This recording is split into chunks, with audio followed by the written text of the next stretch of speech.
At my stepdaughter's wedding dinner, she raised her champagne glass and smiled like she was about to say something charming. Instead, she said, "Everyone, this is my father's lovely companion, who finally found a comfortable place to land in her golden years." People chuckled, a few polite laughs, silverware clinked against plates. Then the groom's father slowly turned his head toward me. He stared for a long moment like he was trying to place a face from another lifetime. Finally, he said very quietly, "Ma'am, should I tell them?" The laughter died in the room. I could hear the soft piano music again. 30 people at that table looked from him to me and back again. I lifted my wine glass, took a slow sip, and said calmly, "Not yet." You could have wrapped that silence in tissue paper. And that's when I realized something. Vanessa had just made the worst mistake of her life. My name is Catherine Bennett Holloway, Kathy to most people. I'm 52 years old. I've been a widow once, a mother twice, a stepmother once, though that last title still feels provisional. The dinner happened last October at the Phoenician Resort in Scottsdale, Arizona. If you've never been there, it's one of those desert places that looks expensive, even when you're just walking through the lobby. Palm trees, polished marble floors, the faint smell of citrus in the air. Vanessa had chosen it for her wedding weekend because, in her words, it had the right tone. Vanessa cares a lot about tone. My husband Richard and I had flown in from Naples, Florida the day before. It was still 90 degrees when we stepped outside the airport. The desert air felt like opening an oven door. "Arizona weddings," Richard said, shaking his head as the valet brought the car around. "Your daughter Emily had the right idea getting married in May." I smiled. Emily also didn't spend a year planning a seating chart. Richard chuckled at that. He was in a good mood that afternoon. Richard Holloway is 61. Tall, silver-haired, the kind of man who still writes checks instead of using his phone to pay for things. He spent most of his life in commercial real estate around Tampa before semi-retiring to Naples. We met 3 years ago at a charity fundraiser for a children's hospital. Neither of us expected anything. I had buried my first husband, Tom, 8 years earlier after a long illness. Pancreatic cancer. The kind that takes everything slowly and then all at once. After Tom died, I focused on raising our kids Emily and Jason through college. They're grown now. Emily's a physical therapist in Cincinnati. Jason works in logistics outside Nashville. Both of them call more often than they probably need to, which I quietly appreciate. Richard had been widowed too. His first wife passed away from a stroke about 6 years before we met. 2 people in their 50s finding each other again isn't dramatic. It's mostly quiet dinners, shared stories, long walks after sunset. But Richard came with one complication. His daughter. Vanessa Holloway was 29 when Richard and I married last year. Vanessa works in luxury event planning out of Dallas. She's good at it too, very polished, always perfectly dressed. She can talk about floral arrangements and invitation paper the way some people talk about stock portfolios. And from the moment she met me, Vanessa had one clear theory about who I was. A woman in her 50s marrying her father. Obviously, I had landed somewhere comfortable. She never said it quite that bluntly. Vanessa preferred what I call polite knives. Things like, "It's nice that Dad has someone to keep him company now." Or, "Late-life romance is really beautiful when it works out." Sometimes she'd tilt her head and add, "I hope retirement in Naples is treating you well." Retirement. I hadn't used that word about myself once. But Vanessa liked it. It fit the story she was telling. The rehearsal dinner was scheduled for Friday evening in a private room overlooking the golf course. Round tables, cream-colored linens, soft lighting. The kind of setting where people speak just a little softer than usual. Vanessa had arranged the seating very carefully. Richard sat to her right. Ethan, her fiancé, sat to her left. Ethan Mercer was 32, tall, polite, the son of a well-established Texas development family. His father, Charles, had flown in from Dallas that afternoon. The Mercer family had money, not flashy new-tech money, old construction land hotels, the kind that shows up in city skylines. Vanessa adored that part of the story. I ended up 2 seats down from Richard next to Ethan's aunt from Houston. The aunt leaned toward me as the bread baskets arrived. "So you're Richard's wife," she said pleasantly. "Yes, ma'am." She nodded. "Vanessa mentioned you moved down to Florida recently." "About 2 years ago." That must be nice, she said. A quiet life. Some days, I said with a small smile. She didn't ask anything else. Most people didn't. Vanessa had already written the short version of my biography. Dinner started with a light salad and a white wine that Vanessa proudly announced had been specially selected. I took a sip. Not bad, though I recognized the year right away. Not Bordeaux's strongest season? Vanessa leaned across the table at one point and asked sweetly, "Kathy, are you enjoying the wine?" "I am," I said. She smiled wider. "Good. It's important everyone feels comfortable tonight." That word again. Comfortable. Richard squeezed my hand under the table. I knew what that gesture meant. Just let it go. And for most of the evening I did. Until the introductions. Vanessa stood and lifted her glass. "You know how these dinners go," she said brightly. "We've got family coming together from all over, so I thought we'd go around and introduce everyone properly." People nodded. She started with Ethan's relatives first. Parents, cousins, a couple of family friends. Then she moved to our side of the table. "This is Aunt Karen," she said, pointing to Richard's sister, "and Uncle Mark." More smiles. Then she gestured toward me. "And this," Vanessa said with a little laugh, "is my father's lovely companion, who finally found a comfortable place to land in her golden years." The room chuckled. Polite laughter, a few raised eyebrows. Richard shifted beside me. I kept my expression calm. But across the table someone wasn't laughing. Charles Mercer. He had been studying me since the introductions began. Now he leaned forward slightly, his eyes narrowing. I recognized that look. The moment when a memory is trying to surface. Vanessa continued talking, unaware. "And of course," she added lightly, "Dad's been much happier since Kathy settled into retirement." More chuckles. Then Charles spoke. "Excuse me." His voice wasn't loud, but it carried across the table. Vanessa stopped mid-sentence. Charles looked directly at me. For a moment he said nothing. Then he asked very carefully, "Ma'am, would your name happen to be Catherine Bennett?" I set my glass down. "Yes," I said. He leaned back slowly. The color drained from his face. Then he asked the question that changed everything. Should I tell them? The laughter in the room vanished like someone had turned off a switch. Vanessa blinked. "Tell us what?" But Charles wasn't looking at her. He was looking at me. And everyone else was waiting. I could feel Richard's tension beside me. His hand tightened slightly on the edge of the table.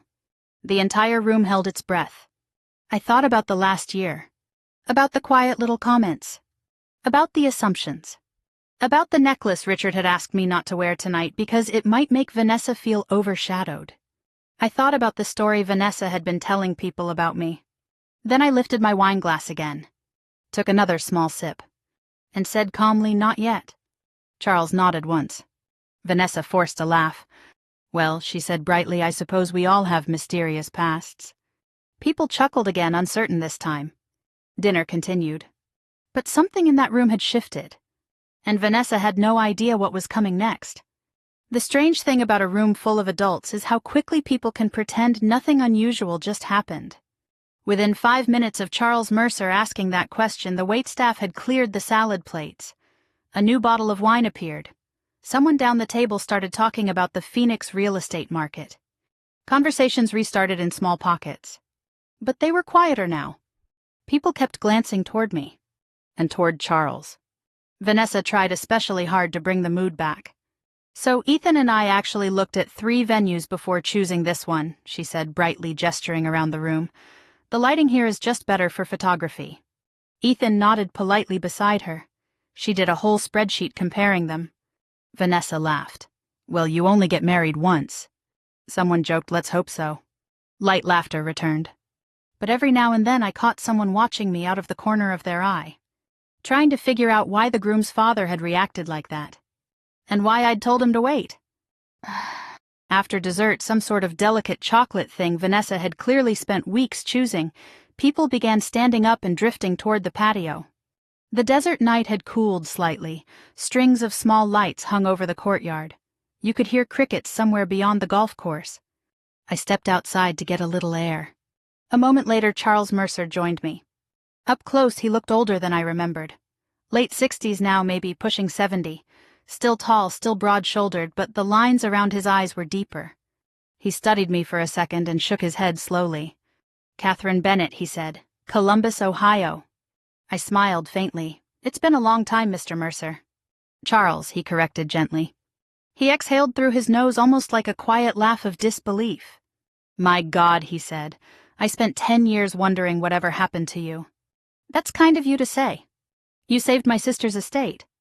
I lifted one shoulder slightly. I helped untangle a mess. He looked back through the glass doors toward the dining room. Inside, Vanessa was standing near the bar laughing with 2 bridesmaids. She looked completely relaxed, completely confident. Charles lowered his voice.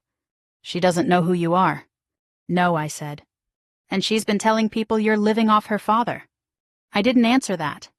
Charles let out a quiet breath. "Catherine," he said, "if you want, I can correct that situation right now." I looked back at the dining room. Vanessa tossing her hair. Richard talking to Ethan. People still pretending everything was perfectly normal. I felt something settle inside me. Not anger, exactly. Clarity. "Not tonight," I said. Charles raised an eyebrow. "No." I shook my head. "Tomorrow," I said calmly. He studied me again. Then a small smile appeared. "I remember now," he said. "You always did prefer the right moment." The truth is, Vanessa had been building her little version of me for almost a year. Not with big dramatic lies. With careful suggestions. I noticed it first about 2 months after Richard and I got married.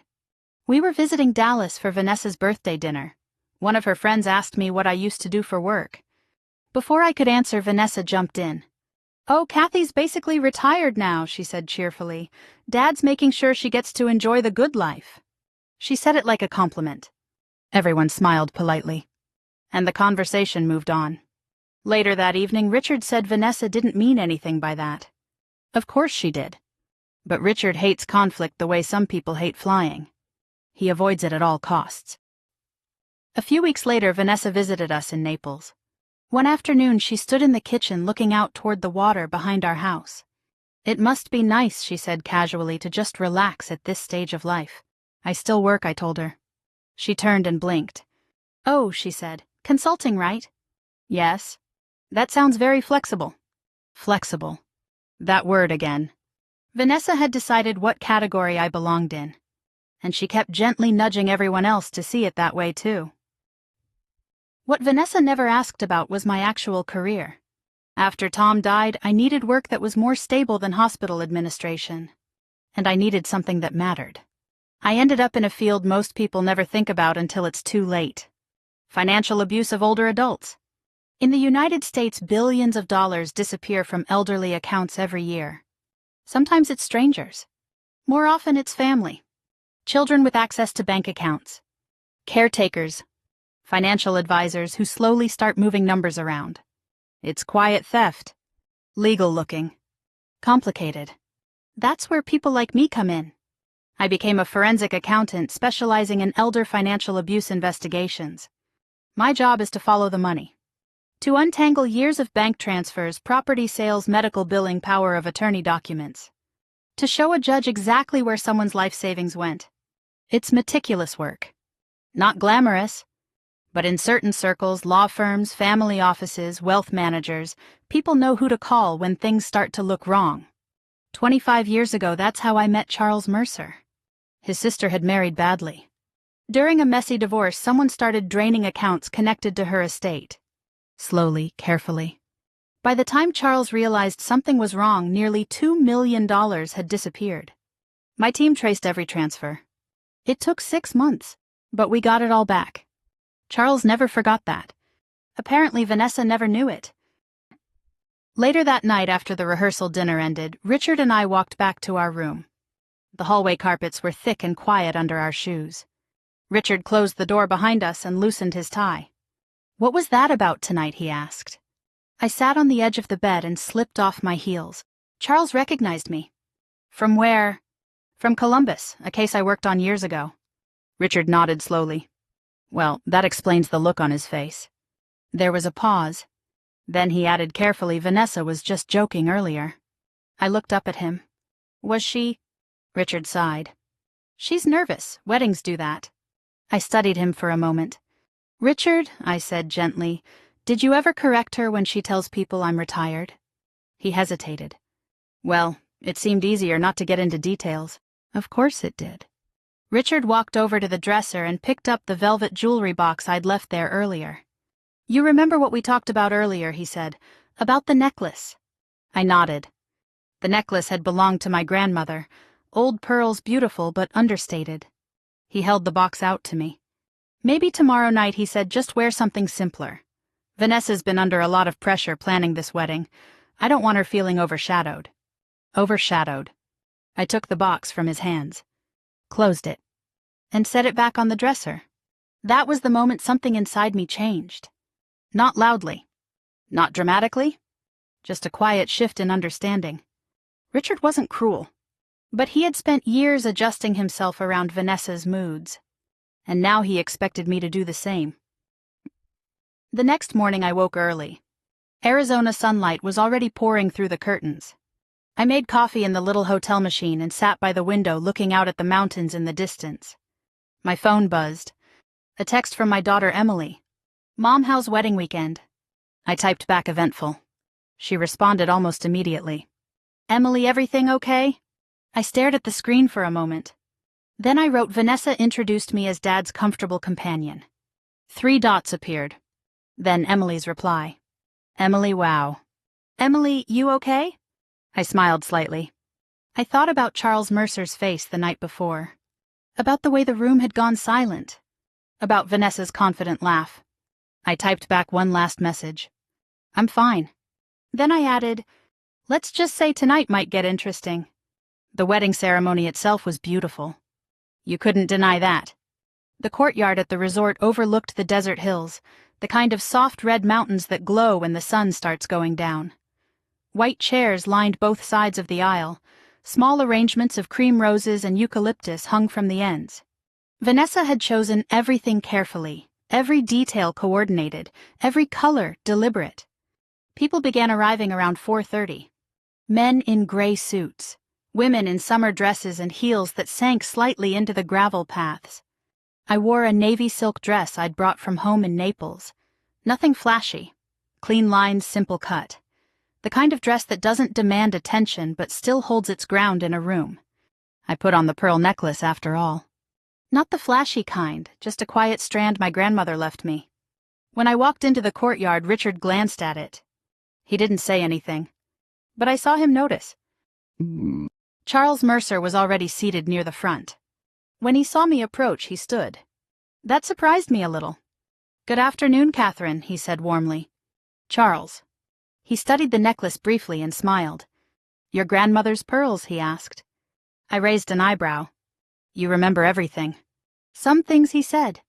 He leaned slightly closer and lowered his voice. "I meant what I said last night.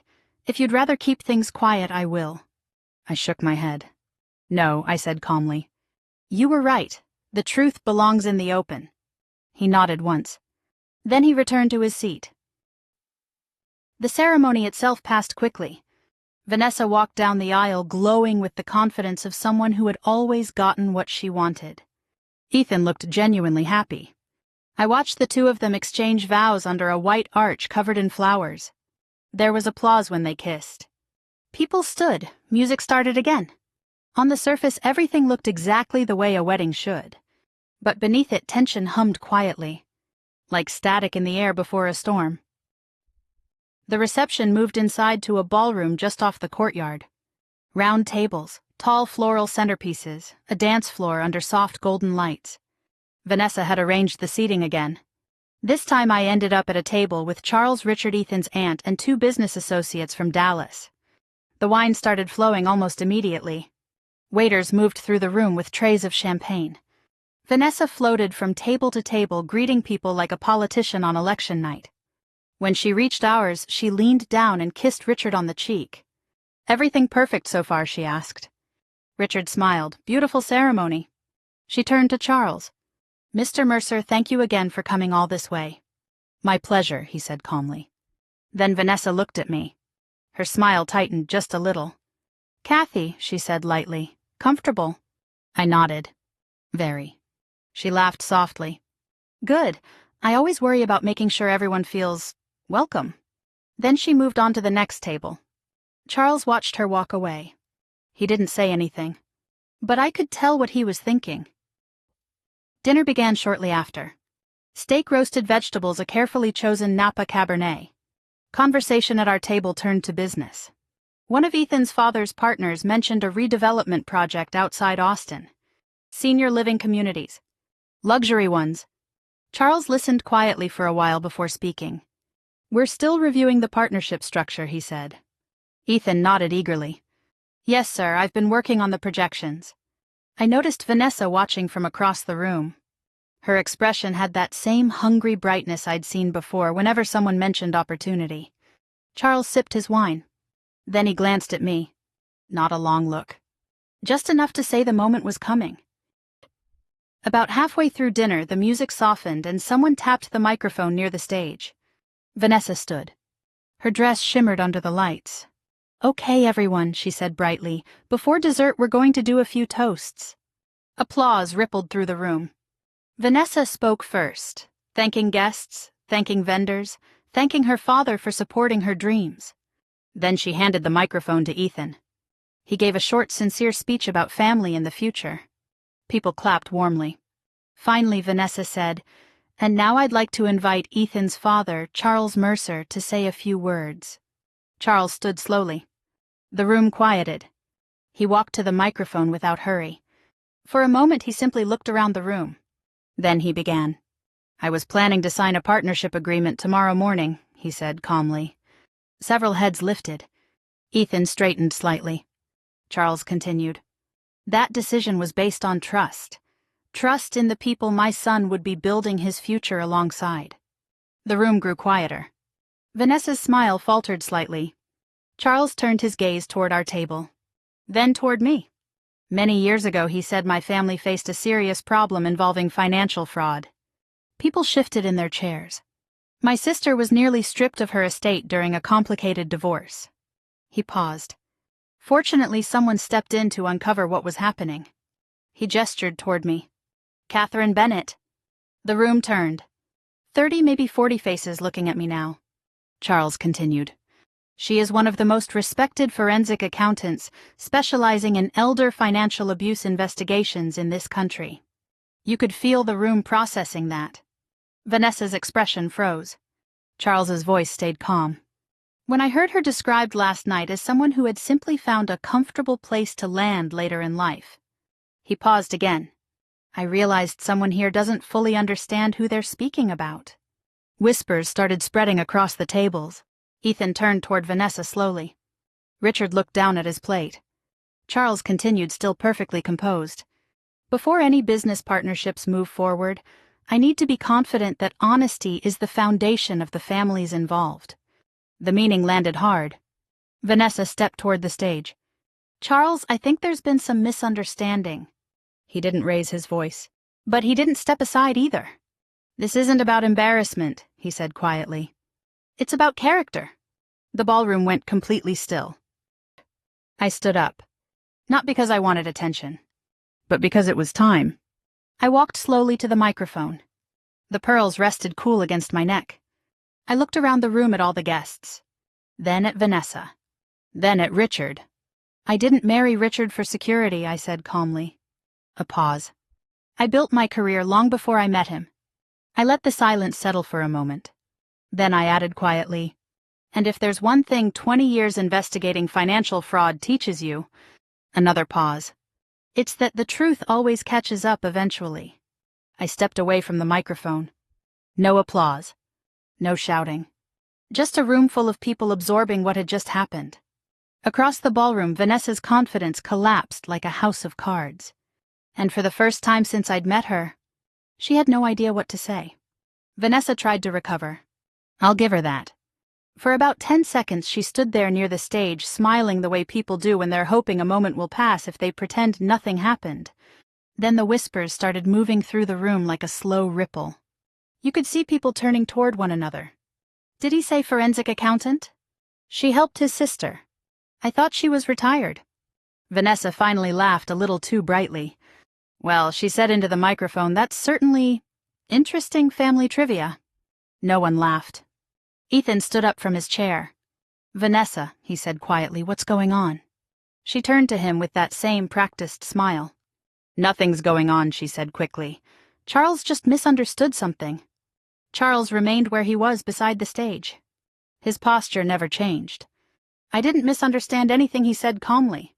The room grew still again. Vanessa's voice tightened. With respect, Mr. Mercer, this isn't really the time. Charles interrupted her gently. Actually, he said, this is exactly the time. He turned toward the guests. I owe Catherine Bennett something, he continued, and that's honesty in front of the same audience that just heard her reduced to a joke.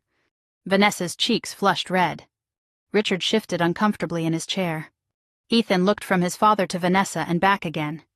Vanessa told us Catherine had retired early, Ethan said slowly. That she had settled into a quiet life with Richard. Charles nodded. That's the version I heard too. He glanced toward me.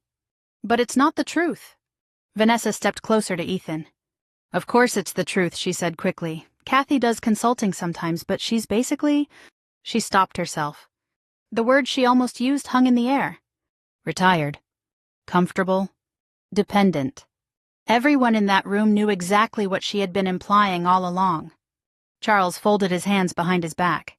Catherine Bennett has spent 2 decades uncovering financial fraud against elderly Americans, he said calmly.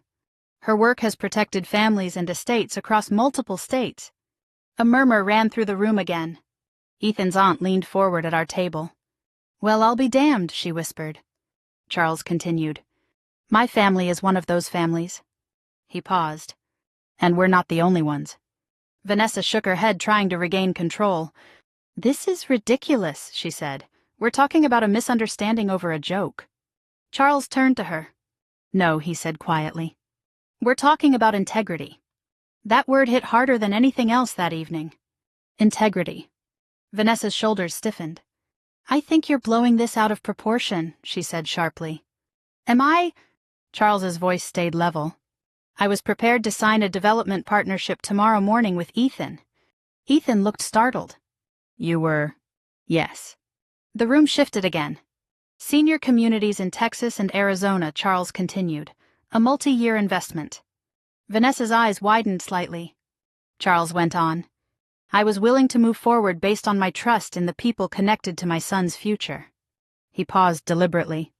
But after last night, I have to ask myself something. The room went quiet again. Was the dishonesty I heard simply a careless comment from Vanessa? Another pause. Or does it reflect the values of the Holloway family as a whole? The silence that followed was heavier than anything earlier that evening. Vanessa stared at him in disbelief. You can't be serious. Charles didn't raise his voice. Completely serious. Ethan rubbed the back of his neck, looking suddenly uncomfortable. Vanessa, he said slowly, why didn't you tell us about Kathy's work? Vanessa opened her mouth. Closed it. Then tried again. It wasn't relevant, she said. Charles gave a small, almost sympathetic nod. That's exactly the problem. Across the ballroom, Richard finally stood. His face looked pale. Charles, he said quietly, this doesn't need to escalate. Charles turned toward him. I agree, he said calmly. It doesn't. He gestured toward me. The solution is very simple. Everyone looked at me again. Charles continued. Catherine deserves the same respect in this room that she's shown to others for decades. Another pause. And I need to know that the people my son aligns himself with understand that. Vanessa's voice cracked. So you're threatening our future because of a stupid introduction? Charles shook his head. I'm protecting it. I hadn't expected the room to feel so quiet when I stood again. The microphone was still warm from Charles's hand. I looked out at the guests. Some curious, some uncomfortable, a few clearly impressed. Then I looked at Vanessa. Her confidence was gone now.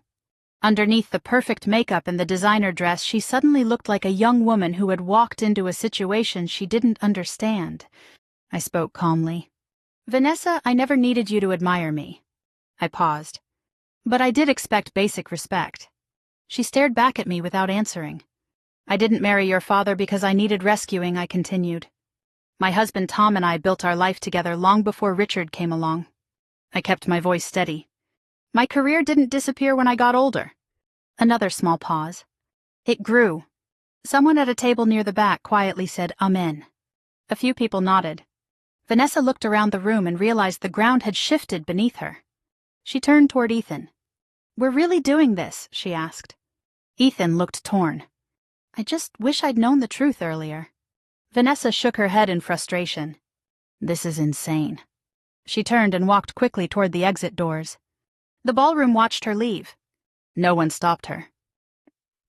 Dinner resumed eventually. Slowly. Like a machine restarting after losing power. Conversations returned, but they were different now. Several guests approached me quietly during dessert. One older gentleman from Houston said, "My mother went through something similar a few years ago. I wish we'd known someone like you back then." A woman from Dallas asked for my business card. Even Ethan's aunt squeezed my arm warmly. "You handled that with class," she said. I thanked her. But the moment that stayed with me came a little later. Richard found me near the bar. For a moment neither of us spoke. Then he said quietly, "I'm sorry." I studied him. For what? For letting Vanessa shape the story. He looked down briefly. I should have corrected her sooner. I didn't answer right away. Because apologies are easy in quiet corners. The real test comes later. The reception wound down around 10:30. Guests began drifting back toward their rooms or out to the resort patios. The desert air had cooled. I stepped outside for a moment and leaned against the railing overlooking the golf course. The sky above Arizona is enormous at night. Charles joined me again. "Well," he said lightly, "that went about how I expected." I laughed softly. "You've always had good timing." He nodded. "And you've always had patience." We stood there for a moment looking out at the dark hills. Then he added quietly, "For what it's worth, my sister still talks about you." "That's kind to hear." "And Catherine," he said gently, "you didn't embarrass anyone tonight." I looked at him. "You simply told the truth." Back in the ballroom, the last song started playing. Through the glass doors, I saw Ethan standing alone near the stage. Vanessa was nowhere in sight. And for the first time all weekend, the story she had written about me was gone. Completely gone. The next morning felt strangely quiet. Weddings create a lot of noise, music, laughter, champagne glasses clinking, but the morning after is usually calm, like the world taking a breath. Richard and I were scheduled to fly back to Naples that afternoon. I woke early again out of habit more than anything. Years of early flights and court appearances will do that to you. Sunlight spilled through the hotel curtains. The mountains outside were soft pink in the distance. Richard was still asleep. I made coffee with the little machine on the counter and sat by the window. For the first time all weekend, everything felt settled. Not dramatic. Just settled. My phone buzzed. Another message from Emily. "Emily, Mom, did something happen last night?" I smiled. News travels fast in families. Apparently, Ethan's aunt had called someone who eventually called my daughter. I typed back. "Nothing terrible, just some honesty." A moment later, she replied, "Emily, I'm proud of you." That simple sentence warmed something in my chest. I set the phone down and watched the sunlight creep across the carpet. Richard woke about 20 minutes later. He sat up, slowly rubbing his face. "Morning," he said. "Morning." He walked to the window and looked out at the mountains. For a while, neither of us spoke. Finally, he said, "Vanessa left early last night." I noticed. She and Ethan had a long conversation afterward. I nodded slightly. "That's probably healthy." Richard turned toward me. "I spoke to her this morning." That surprised me. "And she's upset." I waited. "She thinks we humiliated her." I took a sip of coffee. "Did we?" Richard sighed. "Number." He sat down across from me. "I told her something I should have said months ago." "What's that?" "That you deserve respect in this family." The words hung in the air. Richard rubbed his hands together slowly. "I've spent a lot of years trying to keep the peace with Vanessa," he admitted. "She lost her mother young. I always felt like I needed to compensate. I understood that. But I also knew something else. At some point, I said gently, keeping the peace starts costing something." He nodded. "I see that now." Richard looked up at me. "You handled last night with more grace than I deserved." I didn't answer that right away. Because forgiveness isn't something you announce. It's something that grows quietly over time. Finally, I said, "We'll figure it out." That seemed to ease something in him. At checkout, the hotel lobby buzzed with the usual Sunday travelers. People rolling suitcases, families gathering around coffee carts. Charles Mercer stood near the front desk speaking with Ethan. When he saw us approach, he excused himself and walked over. "Good morning," he said warmly. "Morning," Richard replied. Charles turned to me. "I wanted to thank you again." "For what?" "For your patience." I smiled slightly. "You're welcome." Ethan joined us a moment later. He looked tired. "Wedding weekends will do that." "Mrs. Holloway," he said, extending his hand. "Please call me Kathy." He nodded. "I wanted to apologize if any of our family's assumptions made things uncomfortable." "That's kind of you to say." He hesitated. "Vanessa has strong opinions sometimes. That happens in families." Ethan gave a small, grateful smile. Charles checked his watch. "My driver's waiting outside," he said. Then he turned to Richard. "We'll talk again soon about the partnership." Richard nodded. "Of course." Charles looked back at me once more. "Take care of yourself, Catherine." "You too." He gave a small, respectful nod before leaving the lobby. The flight back to Florida was quiet. Richard read part of a newspaper. I watched clouds slide beneath the wing. About halfway through the flight, he leaned toward me. "I've been thinking about something," he said. "What's that?" "You spent 20 years protecting families from financial predators. That's the job." He nodded slowly. "And somehow I let my own daughter treat you like you were the one taking advantage." I looked out the window for a moment. Then I said gently, "People believe the story that feels easiest." Richard absorbed that. Then he said something that mattered more than any apology. "That won't happen again." 2 months later, life had returned to normal. Naples in winter is beautiful. Cool mornings, warm afternoon sunlight dancing on the water behind the house. One Saturday, I sat out on the lanai with my coffee while Richard struggled inside with the blender making smoothies. He's enthusiastic about kitchen appliances. Not always successful. My phone rang. Jason this time. "Hey, Mom," he said. "Emily told me about the wedding drama." I laughed softly. "That story has grown a life of its own." "Well," he said, "I just wanted to say something." "What's that?" "You've always been the calmest person in the room." I smiled. "Experience." "Yeah," he said, "but also courage." We talked for a few more minutes before hanging up. Afterward, I sat there listening to the water ripple against the dock. And I thought about Vanessa. About the story she tried to tell about me. That I was someone who had landed comfortably in someone else's life. What she never understood was something most people only learn later. A woman's value doesn't disappear with age.